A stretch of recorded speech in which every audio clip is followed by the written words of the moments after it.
Вітаю, я Наста, а ты слухаеш Белліт, падкаст пра кнігі і каля кніжныя тэмы. І вось так прыгожа юбілейны 150 выпуск падкаста супадае з вынікамі паўгоддзя. Дакладней, так прыгожа іх сумясціла я, якая я малайчынка. І ў гэтым выпуску я раскажу вам пра найлепшыя і найгоршыя кнігі, якія паспела прачытаць за першую палову гэтага года.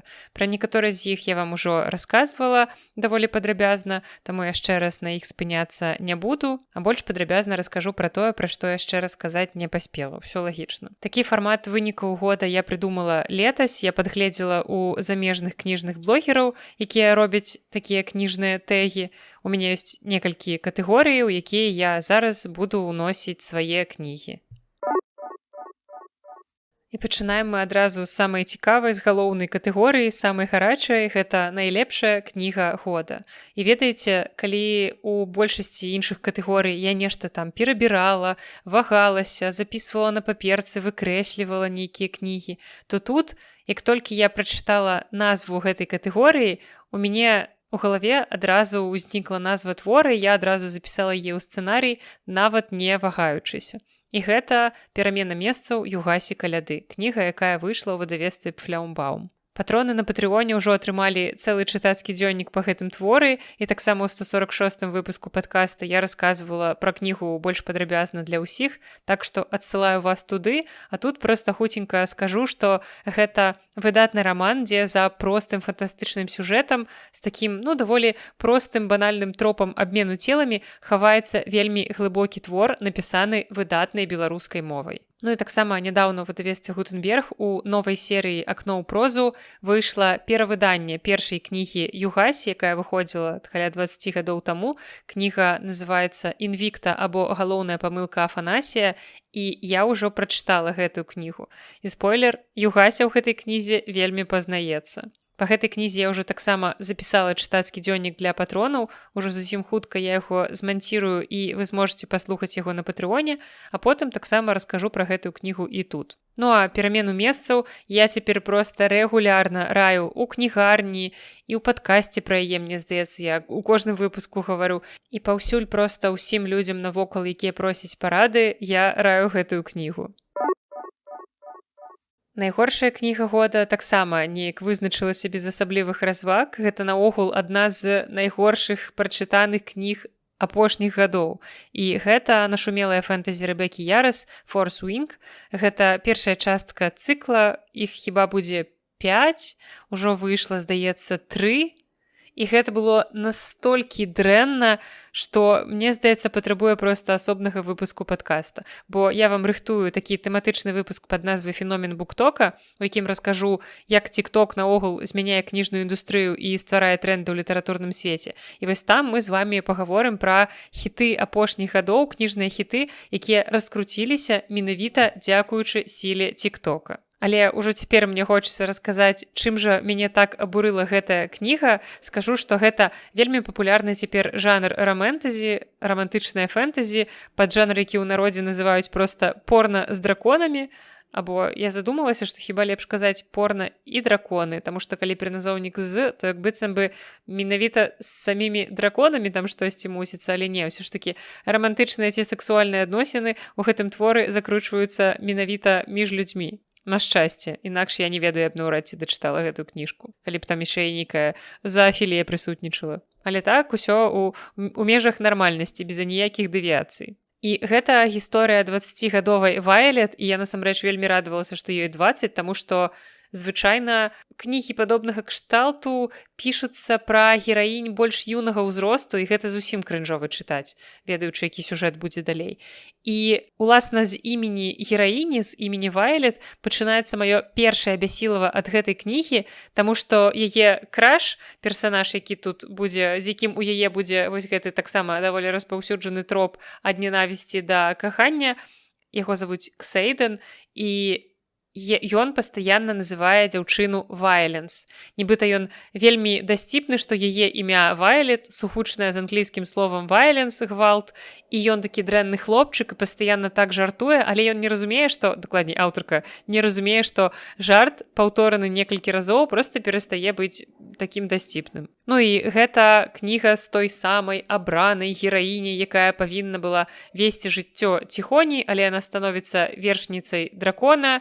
І вось як быццам бы гэтыя драконы гэта реально адзінае, што дазваляе кнізе называцца фэнтэзі, таму што ва ўсім астатнім гэта проста танная пародыя на фэнтэзі. Гэта танная літаратурная парнушка, якая прыкрываецца кардонным фэнтэзійным сеттынгам, каб хоць неяк апраўдаць тое, што 90% часу персанажы проста налева-направа склешчваюцца, карыстаючыся лексікай Івана Мележа. Ну і працягваючы карыстацца яго цытатамі з легендарнага рамана «Людзі на балоце», галоўнай гераіні наогул пофіг на ўвесь гэты сеттынг, сюжэт, драконаў.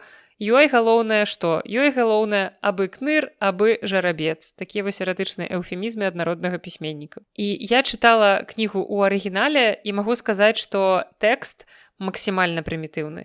Таму калі вы шукаеце нейкую кнігу па-англійску з простай лексікай, то мне здаецца, што гэта яна, але проста рыхтуйцеся разбіваць сабе далонькай лоб, таму што лексіка герояў, іх дыялогі, яны часам настолькі ненатуральныя, а часам яны надта сучасныя для атмасферы рамана, таму што персанажы гавораць як людзі з нашага часу, але, яны знаходзяцца зусім у іншых часе і прасторы, і я не разумею, чаму яны гавораць як людзі з 21 стагоддзя. Яны выкарыстоўваюць такую вельмі, я б сказала, нават зумерскую лексіку, нават не міленіяльскую. Ну а драконы ў літаратуры гэта асобны боль, таму што драконы як быццам бы гэта новыя коцікі. Усе любяць коцікаў, звычайна. Дадайце коціка на вокладку кнігі, дадайце коціка ў сюжэт і ўсё. Усе радасна будуць купляць гэтую кнігу. Тое ж самае цяпер адбываецца і з драконамі, таму што варта дадаць у кнігу драконаў і ўсё.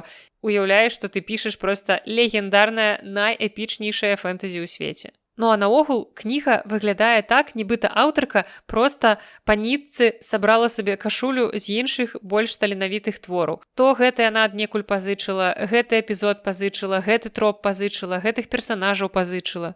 Яна проста нацягала ідэй адусюль, але якасна зляпіць іх у адзін твор у яе ўжо не хапіла таленту. І гэта пры тым, што кніга вельмі аб'ёмная, і палову гэтага аб'ёму можна было смела выкідаць. Але аўтарка вырашыла неяк штучна павялічыць памеры кнігі, для чаго яна, напрыклад, 1000 разоў нам паўтарае, што гераіня мініяцюрная невысокага росту. Ну дзякуй. Я ж з першага раза не запомніла, і з 5-го раза я не запомніла, трэба яшчэ разоў 30 паўтарыць.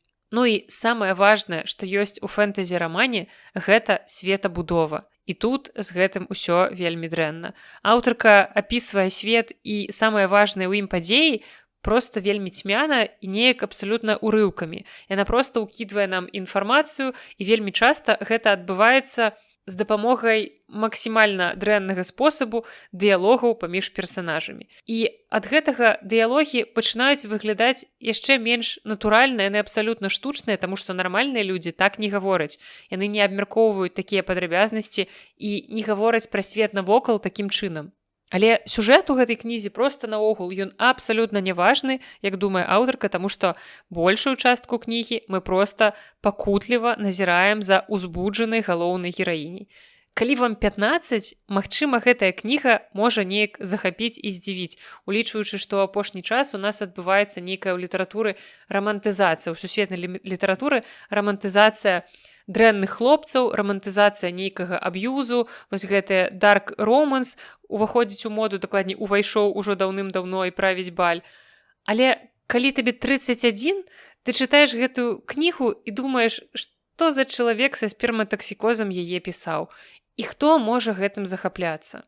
Я не ведаю, ці сапраўды 15гадовыя нейкія дзеўкі, ці хатняя гаспадыня, якім у жыцці не хапае вось нейкага гэтага перцу, нейкіх вось гэтых эмоцый рамантычных, эратычных, і таму яны апускаюцца да таго, каб захапляцца вось падобнай літаратурнай таннай парнушкай, якая спрабуе мімікрыраваць пад фэнтэзі-раман. Нікому проста не раю, 1 бал з 5, маё максімальнае абурэнне, і я не разумею, чаму ў гэтай кнігі такі вялікі рэйтынг на Goodreads.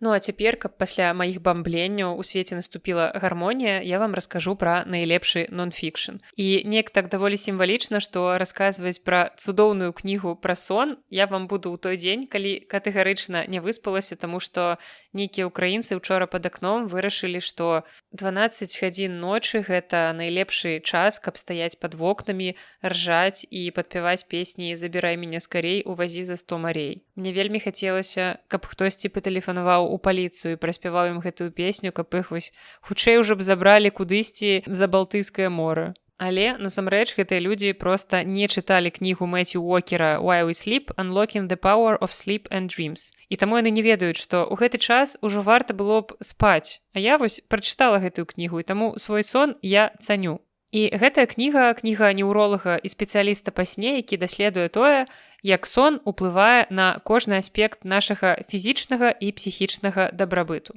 Аўтар тлумачыць, як мы можам выкарыстоўваць сон для паляпшэння навучання, для ўздыму свайго настрою, узроўню энергіі, для рэгулявання гармонаў, прафілактыкі раку, хваробы Альцгеймера, іншых хваробаў, дыябету, а таксама для запаволення старэння і павелічэння працягласці жыцця наогул. І размову пра гэтую кнігу я хачу пачаць з вельмі важнай цытаты з яе. Чым карацейшы ваш сон, тым карацейшае ваша жыццё. Кніга складаецца з 4 частак і пачынаецца з тлумачэння таго, што такое наогул сон. Потым аўтар пераходзіць да таго, як і чаму мы павінны спаць і бачыць сны, і нарэшце расказвае пра фарміраванне правільных звычак сну, так званай гігіены сну. І вельмі важна, што гэтая кніга напісаная вельмі даступнай мовай. Усе незразумелыя паняцці аўтар тлумачыць, таму кніга будзе карысная нават самаму непадрыхтаванаму чытачу, які абсалютна не ведае, што такое РЭМ-фаза, якія яны яшчэ бываюць. І магу сказаць, што ў сваім жыцці я вельмі часта раней сутыкалася з такім скажэннем, што, маўляў, знакамітыя паспяховыя людзі спяць мала. Я думаю, што вы таксама пра гэта чулі, пра якога-небудзь там Моцарта, Бетховена, якія спалі па 3 гадзіны, а потым выдавалі такія неверагодныя музычныя шэдэўры. І што нібыта вось гэты кароткі сон паказваецца як іх нейкая суперсіла, суперздольнасць, што менавіта дзякуючы таму, што яны так мала спалі, яны былі паспяховыя. Маўляў, яны ахвяравалі сном на карысць таго, каб у іх сутках было больш гадзін не занятых сном, якія можна патраціць на нейкія справы. Ну і людзі, якія вось распаўсюджваюць такую інфармацыю, яны нават не ўяўляюць, якія сур'ёзныя наступствы чакаюць тых, хто мала і неякасна спіць. І вось гэтая кніга акурат дапаможа нам выправіць памылковыя перакананні і можа прывесці нават да змены парадыгмы ў тым,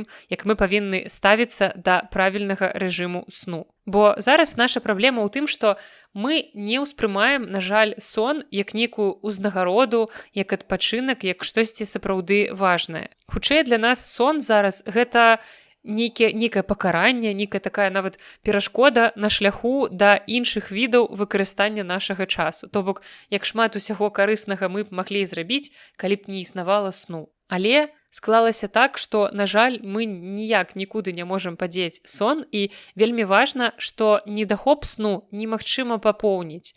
То бок, няма такога, што вы цэлы тыдзень спалі на 1-2 гадзіны менш, а потым на выхадных выспаліся проста за ўвесь тыдзень. Такога не бывае. Сон, дрэнны сон, недахоп сну прыводзіць да скарачэння працягласці жыцця. І таксама спрыяюць развіццю розных хваробаў, як хвароба Альцгеймера, нейкія псіхічныя захворванні і нават рак. І аўтар расказвае ў гэтай кнізе, што праца ў начную змену прызнаная канцэрагеннай. То бок, калі вы працуеце ў такі неўласцівы для вашага арганізму час, для нашага арганізму, нязгодна з нашымі цыркаднымі рытмамі, вы можаце гэтым такім чынам правакаваць у сябе з'яўлення ракавых захворванняў. Ну і таксама вельмі цікавы для мяне быў факт з гэтай кнігі пра тое, што ў падлеткаў цыркадныя рытмы не супадаюць з нашымі. І мы наносім вялікую шкоду дзецям, калі прымушаем іх жыць па нашым часе. То бок, калі мы будзем дзяцей у школу раней, бо для дзяцей прачнуцца а 7 гэта раўназначна, як вось нас спрабаваць падняць а 4. Наўрад ці вы будзеце надта моцна задаволеныя.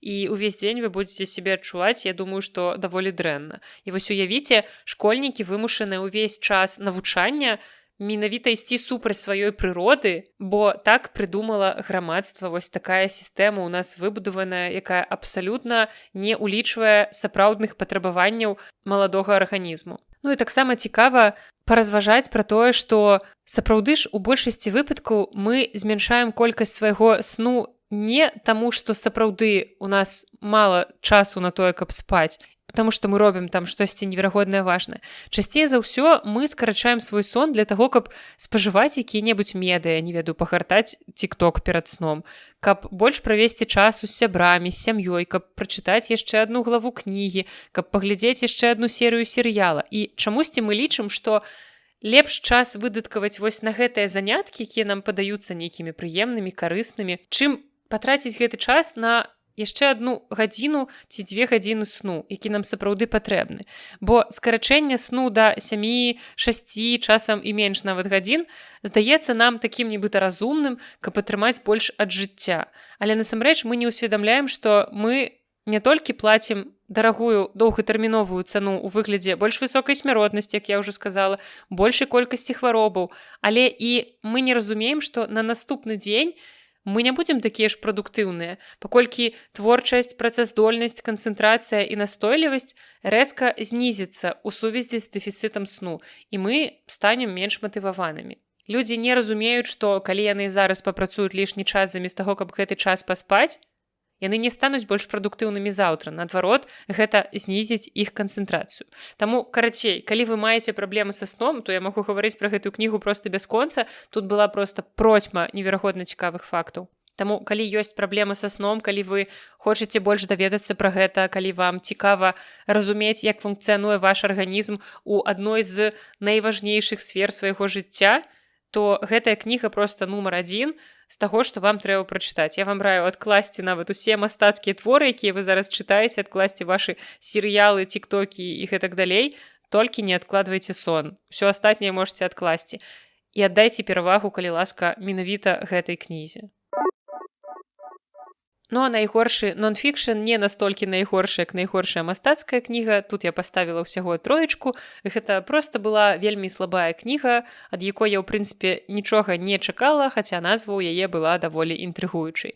Кніга называецца «Бабілон. Крымінальная гісторыя Косцёла». Кнігу напісалі Артур Новак і Станіслаў Абірык. На старонках гэтай кнігі аўтары сабралі, нібыта шакуючыя, раблю тут рукамі двукосці, факты, праз якія яны ствараюць крымінальную гісторыю Касцёла.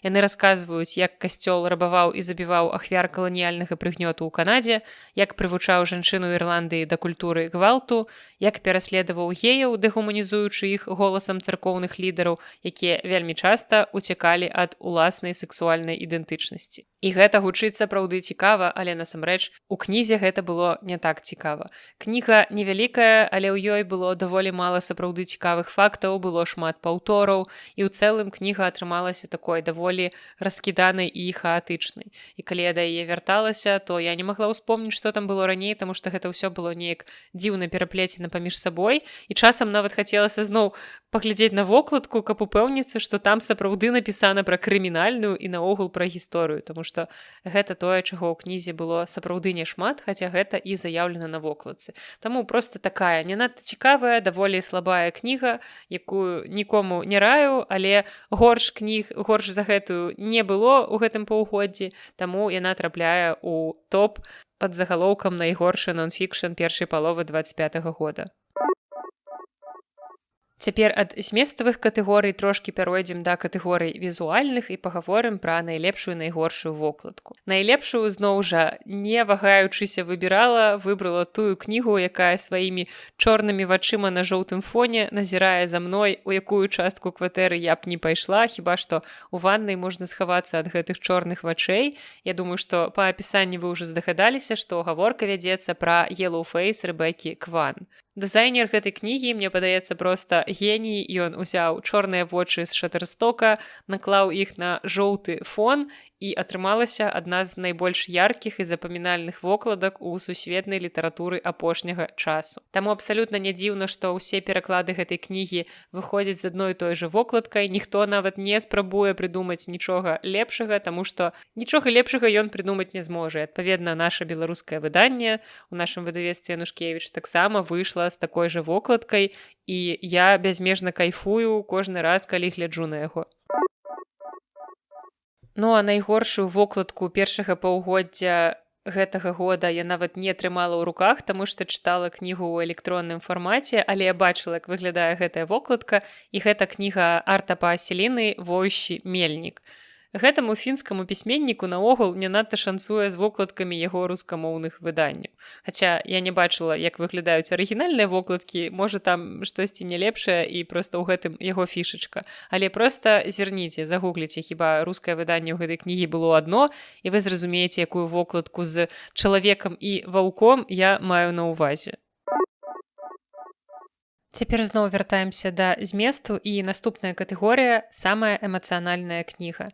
І такой кнігай у першым паўгоддзі гэтага года становіцца раман Крысцін Ханны «Four Winds».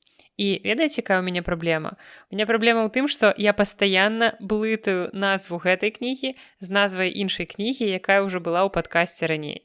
Карацей, для мяне што Force Wing, што Four Winds, там вецер, там крылы, і ўсё роўна ў маёй галаве гэтыя дзве назвы зліваюцца ў адну, і я калі пісала сцэнарый, мне трэба было задумвацца, каб успомніць, у якім месцы пісаць адну назву, у якім другую. Але паводле якасці, зразумела, гэтыя дзве кнігі нават не стаяць побач. Пра раман Крысцін Ханны я вам падрабязна расказвала ў 147-м выпуску падкаста. Я нагадаю проста, што гэта раман пра моцную жанчыну, якая, шукаючы лепшай долі для сябе і сваіх дзяцей, выпраўляецца ў складанае падарожжа з пыльнага катла Амерыкі ў больш урадлівыя рэгіёны. Крысцін Ханна умее ціснуць на мае эмоцыі амаль заўжды, і я заўжды пакорна ёй паддаюся і проста аддаюся гэтым эмоцыям і чытаю гэтую кнігу, абсалютна не думаючы ні пра што, акрамя таго, наколькі пакутаюць яе персанажы, а я пакутаю разам з імі.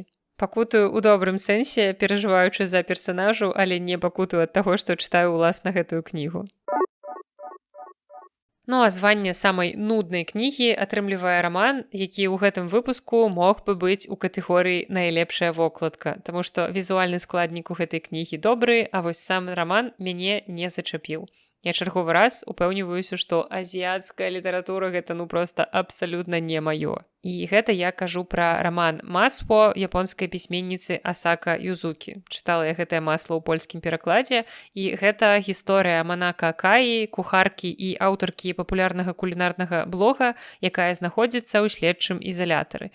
Яе абвінавацілі ў тым, што яна забіла 3 адзінокіх бізнесменаў, нібыта яна спакусіла іх сваім кулінарным майстэрствам і забіла. І гісторыяй гэтай жанчыны пачынае цікавіцца маладая журналістка, якая вырашае ўзяць у яе інтэрв'ю. Але для пачатку яна просіць у яе рэцэпт пэўнай стравы. І такім чынам пачынаецца іх камунікацыя. І пачыналася ўсё вельмі шматабяцальна.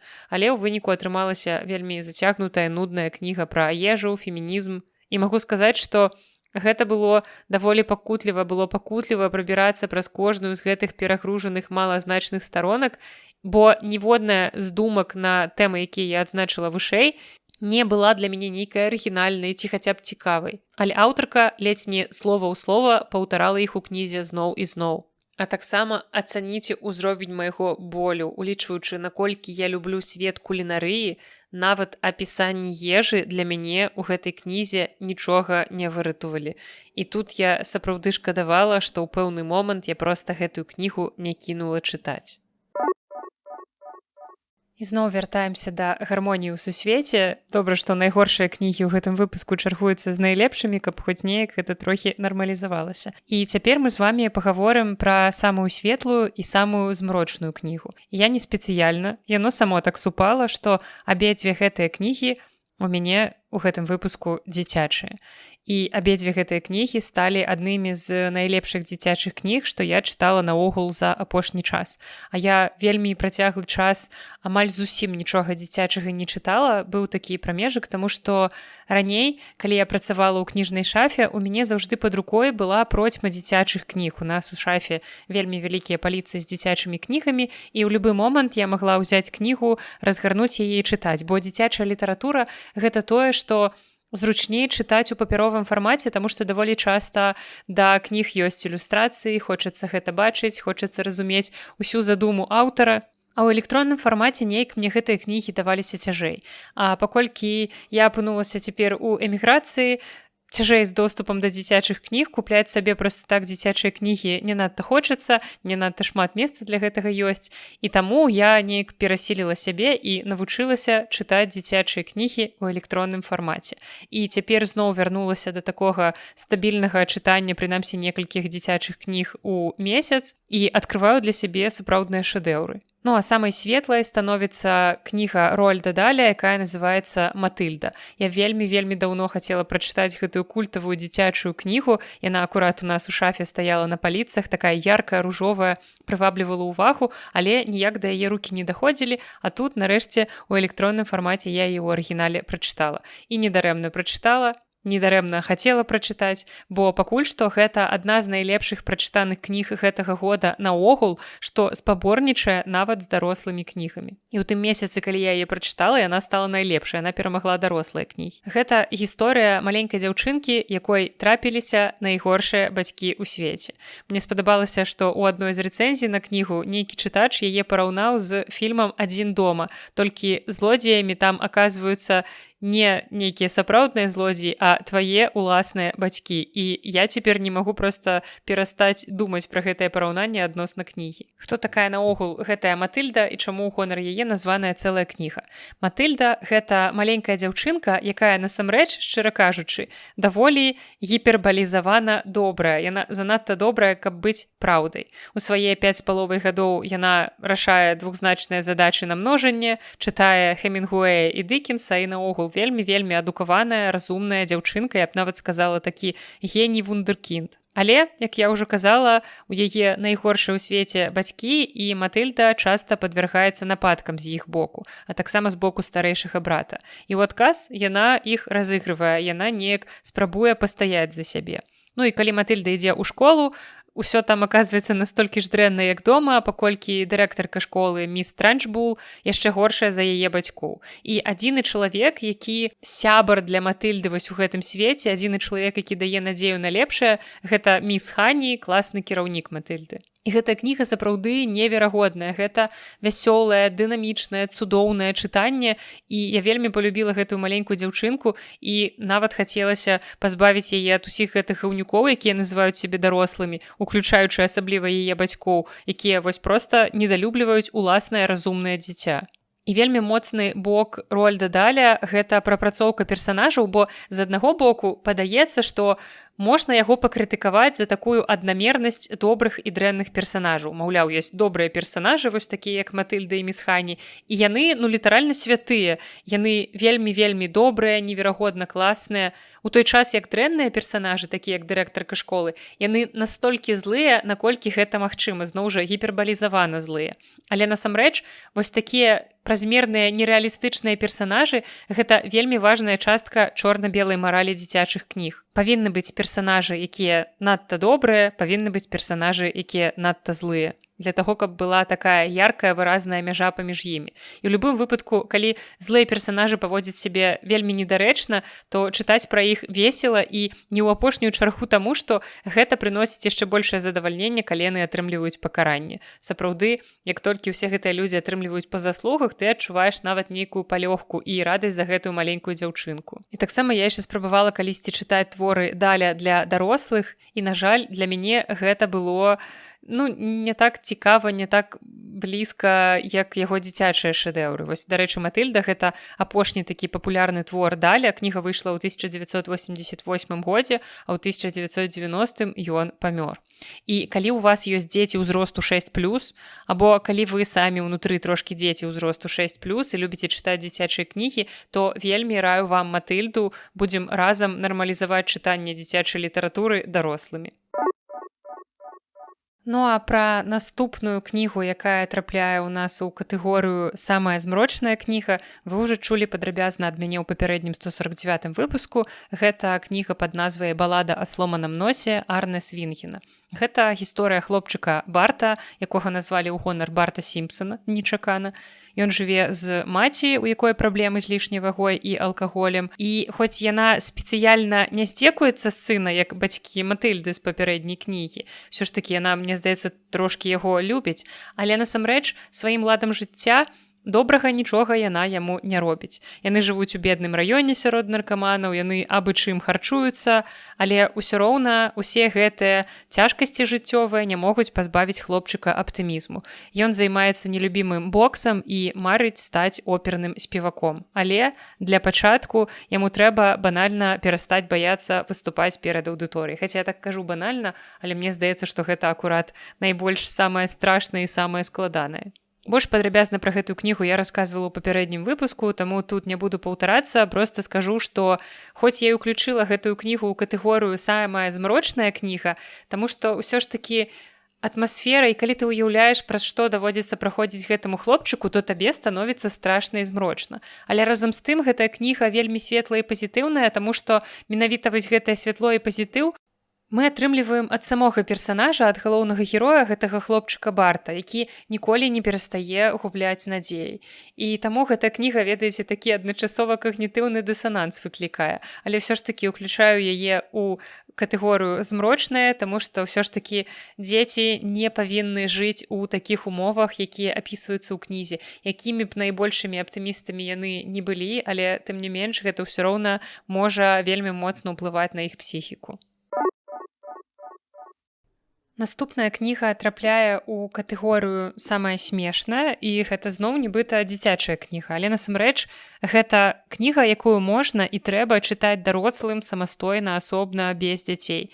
Гэта пераклад на беларускую комікса Жозефіны Марк, які называецца «Трымайся, трусік». Кніга выйшла летась у выдавецтве Гутенберг сумесна з ініцыятывай «Кніжны вырай». І калі вы слухалі вынікі года АКК Нягош, то Сярожа там вельмі хваліў гэты комікс, вельмі прыязна пра яго адгукаўся, і тады Сярожа ўласна мяне яго і натхніў прачытаць. Бо не тое, каб у нас шмат па-беларуску выходзіла коміксаў, каб я магла сабе дазволіць іх ігнараваць, пры тым, што я вельмі люблю коміксы. Гэты комікс пераклала на беларускую Вольга Агронская, лаўрэатка прэміі Шэрмана за пераклад сур'ёзнай такой дарослай кнігі «Тыль» Даніэля Кельмана.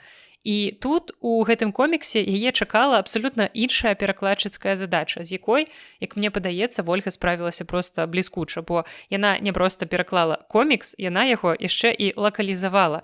І мне падаецца, што гэта вельмі ўдала, таму што у арыгінальным коміксе сустракаюцца родныя аўтарцы, нейкія песні, вершы, якія беларускаму чытачу насамрэч, нават самаму начытанаму і абазнанаму, хутчэй за ўсё нічога не скажуць. І жарта нейкага прыемнага эпізоду ў кнізе не атрымаецца.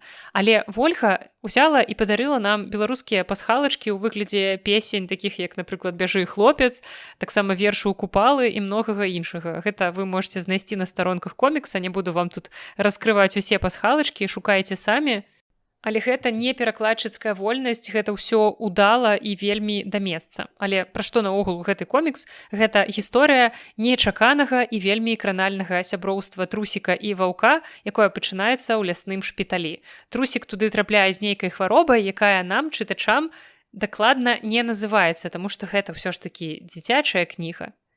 Але мы паводле сюжэту разумеем, што маецца на ўвазе рак, таму што трусіку прапісваюць курс хіміятэрапіі, ён ходзіць з кропельніцай, і далей па сюжэце ён пачне губляць поўсці. Гэта наогул адзін з самых кранальных момантаў кнігі, але пра гэта мы пагаворым трошкі пазней. Ну а воўк трапляе ў гэты лясны шпіталь пасля ранення ад паляўнічых. Але паляўнічыя ў выніку робяць аблаву на гэты шпіталь, дабіраюцца сюды, яны зноў страляюць у ваўка, але гэтым разам куля рыкашэціць ад кропельніцы трусіка, і такім чынам трусік несвядома ратуе ваўка. І з гэтага часу, паводле ваўчынага кодекса, воўк больш не можа з'есці трусіка, ён павінен яго абараняць і пра яго клапаціцца, павінен таксама зрабіць яму нейкую паслугу.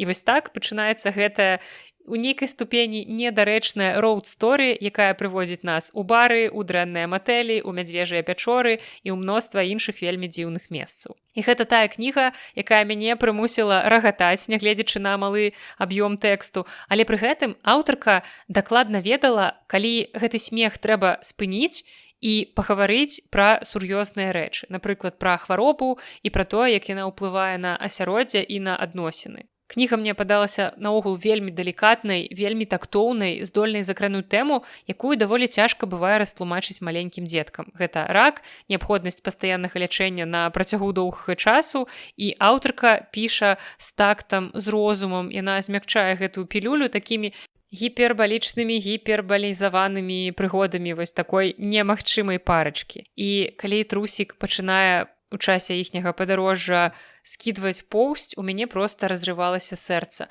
Гэта яшчэ і настолькі кранальна намалявана, я зразумела, што яшчэ пакуль гавару толькі пра тэкст, пра нейкія ідэі, сюжэты, але тут вельмі прыгожыя малюнкі, вельмі класныя ілюстрацыі, і гэты трусік без поўсці выглядае такім жаласлівым. Гэта перадаць у адной ілюстрацыі усю глыбіню пачуццяў, мне падаецца, што гэта вялікі талент. Ну і часам усё, што нам трэба, гэта каб хтосьці, хто нас любіць, нават калі сам не прызнаецца ў гэтым, як воўк, падарыў нам понча, калі мы пачынаем губляць поўсць. Чытайце гэты комікс, вельмі раю, прадаецца нават у нас у кнігаўцы. Трымайся, трусік, Жозефіны Марк.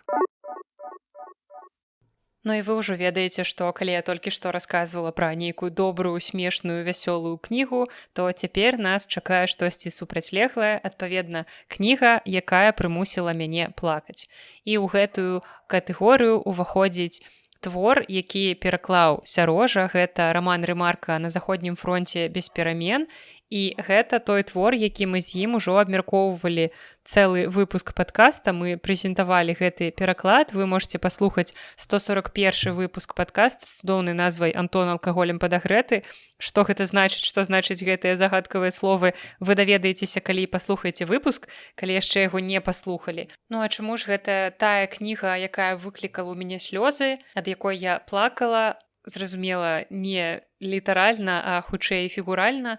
Гэта той твор, які вельмі балюча чытаць у наш час. Гэта твор пра вайну, гэта твор, героі якога маладыя хлопцы, якія знаходзяцца ў акопах, гэта твор, на старонках якога амаль кожную старонку гінуць людзі. Ты ў нейкі момант уже прызвычайваешся да гэтага і разумееш, што хутчэй за ўсё, калі табе нейкі персанаж у пачатку спадабаўся, то літаральна праз пару старонак ён можа загінуць, і ты разумееш, што пры гэтым ты чытаеш не раманы Джорджа Марціна. Гэта твор занадта актуальны, гэта твор 100гадовай даўніны амаль што, які не пастарэў. То бок гэта твор, чытаючы які цяпер ты разумееш, што ў прынцыпе гэта мог бы быць, калі там трошкі змяніць нейкія рэаліі. Гэта той твор, які мог бы быць напісаны ў наш час нейкім сучасным пісьменнікам, які таксама прайшоў праз падобныя рэчы. І ад гэтага становіцца вельмі страшна, там вельмі шмат, нягледзячы на малы аб'ём, вельмі шмат такога канцэнтраванага болю, канцэнтраванай роспачы. І вельмі шмат цытат, якія хочацца выдзяляць, якімі хочацца дзяліцца і крычаць, што людзі, няўжо мы за гэтае стагоддзе не навучыліся, няўжо за ўсю гісторыю чалавецтва мы з вамі не навучыліся, што вайна – гэта не адзіны магчымы спосаб вырашэння нейкіх праблем у грамадстве, у грамадствах, сярод краін і гэтак далей. Так што запрашаю вас падрабязна паслухаць пра Рэмарка, пра гісторыю стварэння твора, пра нейкія асаблівасці працы над перакладам у 141 выпуск падкаста, дзе мы абмеркавалі кнігу з перакладчыкам. Ну а Рэмарк вось абсалютна на заслужаным месцы аказваецца сярод кніг, якія прымусілі мяне плакаць. І пакуль што таксама гэта адна з найлепшых кніг, якую я прачытала сёлета. Я яе перачытвала, калісьці даўно я чытала Рэмарка, але тады былі спакойныя часы, і мы нават не маглі падумаць, што аднойчы мы апынемся у адной з кніг Рэмарка. Але як ёсць, таму раю вам чытаць гэтую кнігу. Няхай гэта і балюча, але гэта такое балючае і вельмі патрэбнае чытанне. Наступная кніга, якая трапляе ў катэгорыю самая атмасферная, і гэта новая кніга Камілы Цень, якая называецца «Наступны прыпынак смерць». Тут сёння я не хачу падрабязна расказваць пра гэтую кнігу, бо я буду запісваць для сваіх патронаў асобны выпуск чытацкага дзённіка. Я буду перачытваць гэтую кнігу, бо рэч у тым, што я чытала яе да выхаду ў рукапісе, калі карэктавала. І цяпер ужо маючы папяровую кнігу, калі яна выйшла, я хачу яе перачытаць і так жа як і з першай кнігай хачу чытаць і дзяліцца з вами найлепшымі момантамі, таму што Каміла Цень гэта выдатны аўтар, выдатная аўтарка для таго, каб запісваць чытацкі дзённік. Яе творы проста насычаныя падзеямі, творы, у якіх хочацца падумаць, каб штосьці там у галаве паварушылася пры гэтым. Гэта вясёлыя творы, цытаты можна зачытваць, разбіраць на цытаты, зачытваць у голас, гэта голасам, такім, уяўляючы, як можа гучаць голас Зінаіды Юр'еўны з гэтай непаўторнай трасянкай. Таму пра Камілу Цень вы яшчэ дакладна асобна пачуеце ў выпуску падкаста і для патронаў, і для ўсіх слухачоў. А пакуль растлумачу, чаму ж яна ўсё ж такі самая атмасферная, бо калі толькі я атрымала рукапіс гэтай кнігі, я яго разгарнула і пабачыла, што падзеі ў гэтым творы, прынамсі частка падзей, дакладней адна з новых гераінь гэтага твора, адбываюцца на праспекце Ракасоўскага у Мінску. А каб вы разумелі, на праспекце Ракасоўскага ў Мінску я нарадзілася я ў нейкай радзільні, але потым-то прывезлі мяне на праспект Ракасоўскага. І ў 114 доме на праспекце Ракасоўскага, каля кінатэатра «Салют», я пражыла большую частку свайго жыцця. І для мяне гэта родныя мясціны, дзе жыве мая сям'я, гэта мой дом, мой галоўны асноўны дом. І я бязмежна радуюся наогул кожны раз, калі ў беларускай літаратуры сустракаю ў кнігах серабранку, гэта насамрэч здараецца не так часта. Але калі падзеі яшчэ адбываюцца на той вуліцы, на якой ты столькі часу правяла, то гэта штосьці асабістае для мяне. І мне здаецца, што нават калі б кніга была паршывай, а з кнігамі Камілы Цень, мне здаецца, немагчыма, каб так адбылося. Нават калі б гэта была нейкая даволі благая кніга, я б усё роўна ўспрыняла яе вельмі блізка, проста таму, што я была б абсалютна неаб'ектыўная, бо чалавек, які згадаў праспект Ракасоўскага ў сваёй кнізе, проста не можа напісаць дрэнную кнігу. Вось такія мы, жыхары серабранкі, абсалютна неаб'ектыўныя. Але атрымалася, што і кніга выйшла вельмі добрай і атмасфернай, таму што кнігі Камілы Цень гэта заўжды пра атмасферу. Гэта кнігі, напісаныя чалавекам, які вельмі добра ведае горад, пэўныя куточкі. Калі ў першых кнігах мы вандравалі па Аўтазе, па Шабанах, па Ангарскай, то тут мы будзем у Серабранцы, у парку 50-годдзя кастрычніка, недалёка ад метро Магілёўская, там, дзе ёсць гэтыя інтэрнаты на ўзгорачку на вуліцы Байкальскай. Для мяне таксама гэта ўсё бязмежна родныя мясціны, дзе я правяла процьму часу, таму проста немагчыма не захапіцца гэтай атмасферай. І хоць я рэгулярна расказваю, што да мне нармальна тут у эміграцыі, я не сумую па Беларусі, нейкай такой у нейкім вялікім маштабе. То бок я разумею, што мне б вельмі хацелася паехаць дадому, павандраваць па Беларусі, але пакуль у мяне няма зараз такой магчымасці, я неяк, здаецца, адключыла ці прыцішыла гэтыя эмоцыі ўнутры сябе, каб не пакутаваць, таму што навошта пакутаваць, калі можна не пакутаваць. Вельмі лагічна, праўда? То бок я разумею, што мне нармальна ад таго, што ў мяне зараз няма магчымасці паехаць у Беларусь. Я ўсё разумею. То бок я не разумею, чаму я не магу туды паехаць, але рацыянальна я сабе гэта тлумачу, і так нашмат лягчэй псіхалагічна. Але вось чытаючы гэтыя творы, ажно хочацца вярнуцца туды, паглядзець на гандлёвы цэнтр з дурацкай назвай МОМА, падняцца туды наверх да гэтых інтэрнатаў, прайсціся па Кальцавой, па вуліцы Байкальскай. І гэта тое, чаго я зараз пазбаўленая, і тое, куды я магу вярнуцца, дзякуючы кнігам Камілы Цень, каб, можа быць, на нейкі час трошачкі адчуць гэту невялічкую настальгію, але потым загарнуць кніжку, паставіць на паліцу і далей жыць і разумець, што пакуль што за акном у мяне, як у той песні спявалася, она хацела бы жыць на Манхэттане, але за акном у яе Макотов. Вось, і я б, можа быць, хацела б знаходзіцца зараз у Серабранцы, але я знаходжуся ў Варшаве на Макотове, і пакуль што ніякай серабранкі мне не свеціць. Далей павінна ісці катэгорыя «самая кардонная кніга», на кантрасце з самай атмасфернай, але насамрэч я гартала свой спіс прачытанага гартала, і мне сапраўды нічога не трапілася, што магло б падпадаць пад гэтую катэгорыю. Калі у мінулым паўгоддзі у мяне даволі лёгка гэтая кніга вызначылася адразу, я ведала, што сюды занясу гэтую катэгорыю, то гэтым разам не атрымалася, таму сёння без самай кардоннай кнігі. І таму адразу пераходзім у рубрыку дзве кнігі, у якіх чаканне рэальнасць разышліся ў добры бок і ў дрэнны бок. Пачнём, зразумела, з добрага. І гэта кніга Белы Шагал, якая называецца «Запаленыя свечкі». Пра гэтую кнігу таксама я вам раскажу лепш асобна, хачу больш часу ёй прысвяціць, раскажу асобна ў выпуску падкаста, дзе будзе менш кніг, каб вы ўсё ж такі звярнулі на яе ўвагу. А пакуль так прабягуся па гэтай кнізе караценька. Гэта кніга, якая выйшла сёлета ў выдавецтве Пфляумбаум, яе пераклаў Ігар Крэпс, і гэта нечаканая для мяне кніга, чаму я натрапіла ў тую катэгорыю, дзе чаканне і рэальнасць разышліся ў добры бок, таму што я нічога не чакала ад гэтай кнігі. Мне здавалася, што Бэла Шагал, я не тое, каб надта цікаўлюся Шагалам, яго творчасцю, мастацтвам, не тое, каб я цікаўлюся іх адносінамі, то бок я ведаю гісторыю іх адносін, але гэта не самае цікавае, тым больш у літаратуры для мяне тэмы. Але як толькі кніга гэтая выйшла, яна даволі актыўна пачала прадавацца.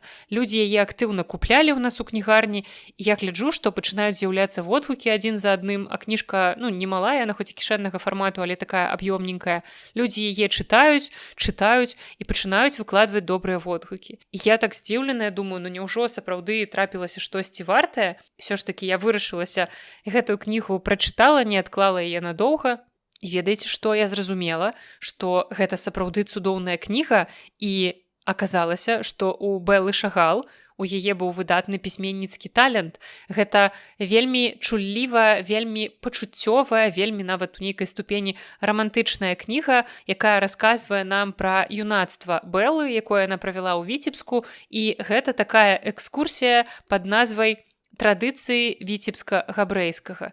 Таму што мне падавалася, калі я чытала гэтую кнігу, што ў іх там літаральна ледзь не кожны дзень. Калі не свята, то падрыхтоўка доўгая, вельмі такая пільная падрыхтоўка да нейкага чарговага габрэйскага свята. Вельмі каларытна, вельмі ярка апісвае гэта ўсё Бэла Шагал, і нават я абсалютна далёкі ад габрэйскай культуры чалавек, якому не блізкія гэтыя святы, не тое, каб я шмат пра іх ведаю, штосьці, такія нейкія агульныя веды ёсць, але гэтага сапраўды не шмат, і нават мне было цікава чытаць, таму што гэта сапраўды якасна напісана ў пісьменніцкім плане. Гэта напісана вельмі захапляльна, і хоць я разумею, што ўжо прайшло там колькі, можа, месяц з моманту, як я гэтую кнігу прачытала, я насамрэч ужо мала што памятаю менавіта з нейкіх канкрэтных традыцый, абрадаў, святаў, проста таму, што гэта сапраўды далёка ад мяне тэма. І нават кніга не здолела мяне зацікавіць настолькі, каб я там пачала гэта вывучаць, але ў моманце чытання гэта было цудоўна.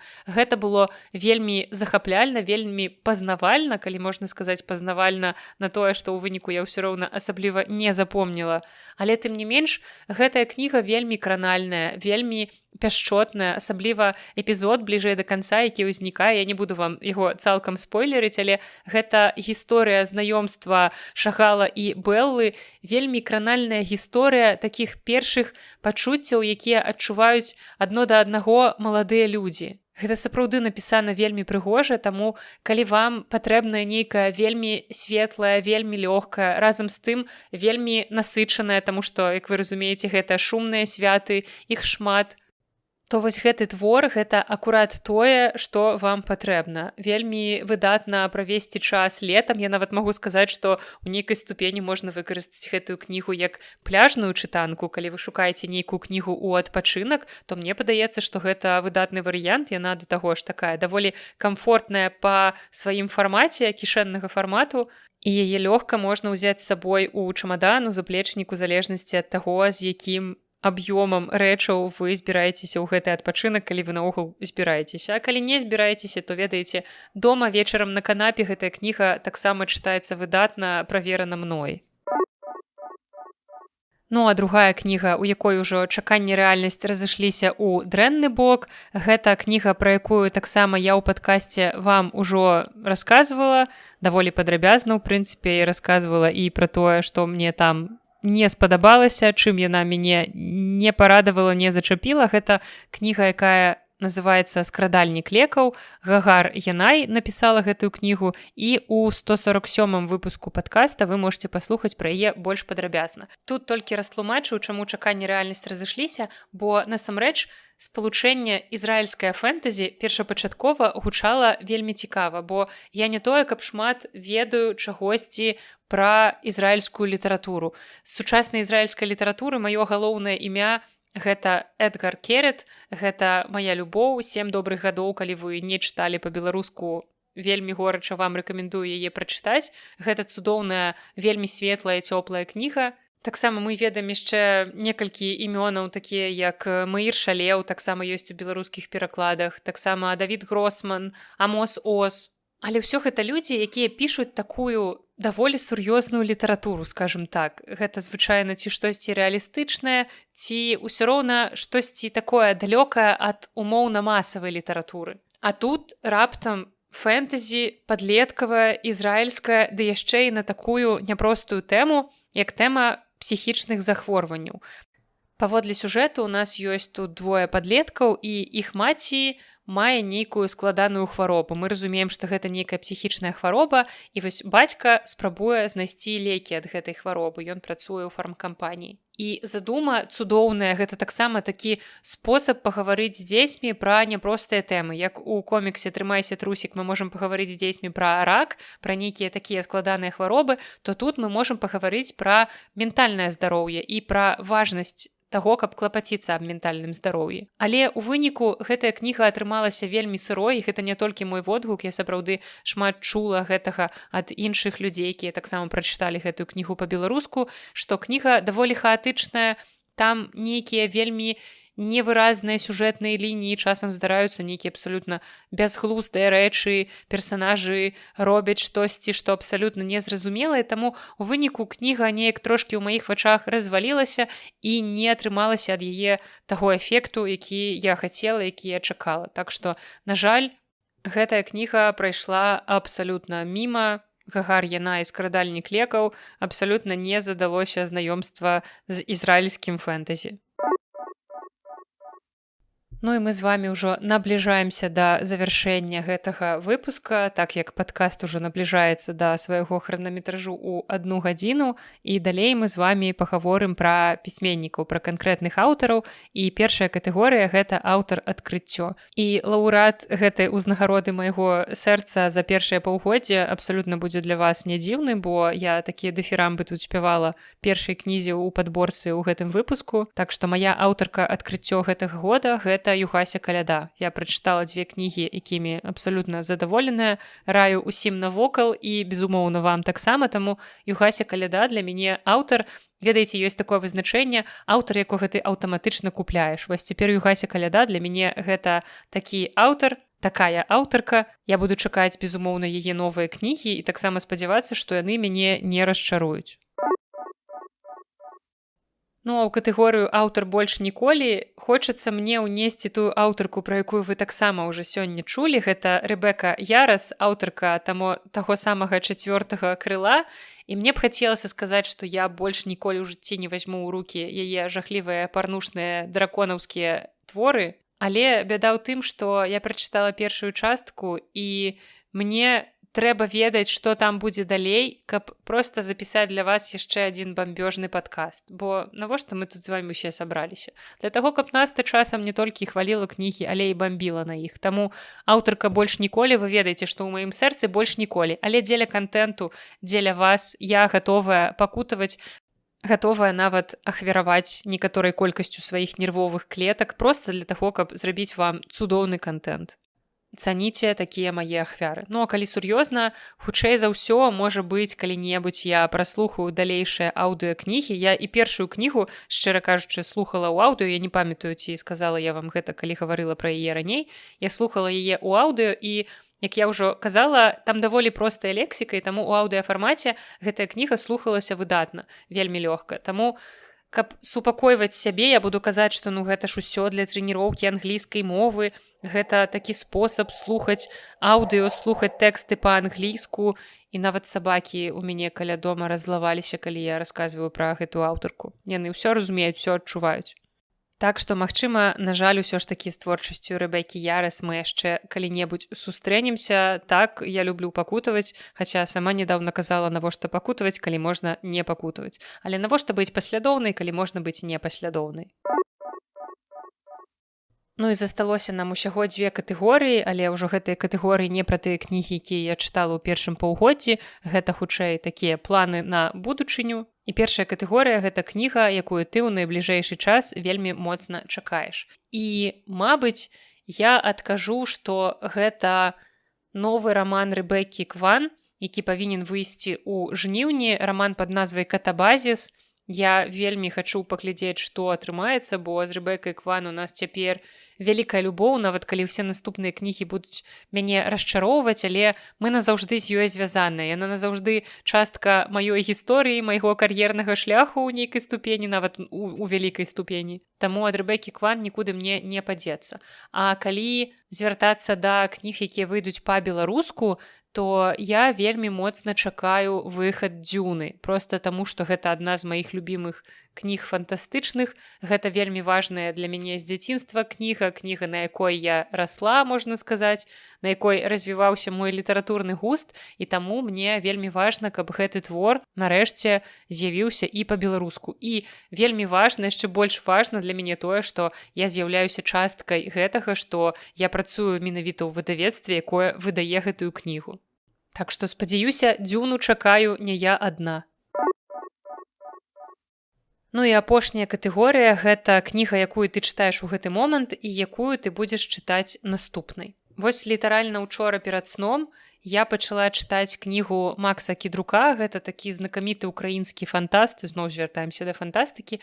Кніга называецца «Дэ немае Бога», і гэта кніга пра самалёты, пра авіякатастрофу, якая хутчэй за ўсё адбудзецца. Пакуль што я яшчэ не дайшла да гэтага моманту, я толькі пачала яе чытаць, пачытала трохі учора перад сном і сёння раніцай пасля таго, як прачнулася. І пакуль што мне падабаецца, бо я вельмі люблю творы Макса Кідрука, і таксама магу сказаць, што хутчэй за ўсё наступны выпуск падкаста будзе прысвечаны акурат украінскай літаратуры. У мяне назбіралася трошкі твораў, якія я прачытала, цудоўных украінскіх твораў, хітоў апошняга часу, які мне акурат украінцы раілі. І хацелася б сабраць іх разам, можа быць, я і гэтую кнігу акурат паспею да гэтага часу прачытаць, і тады раскажу вам, можа быць, пра 3-4 украінскія кнігі сучасных украінскіх аўтараў, вельмі гучныя хіты. Ну а якую кнігу я буду чытаць наступнай, гэта пакуль што абсалютна непрадказальна. Ніхто ніколі не ведае, часам гэта адбываецца абсалютна рандомна, бо у мяне так шмат кніг стаіць у планах на чытанне, што я не ведаю, якую з гэтых кніг я вазьму наступнай, якая мне трапіцца наступнай. Так што пакуль што абсалютная невядомасць. Чытаю толькі ў моманце вось канкрэтна гэтую адну кнігу Макса Кідрука.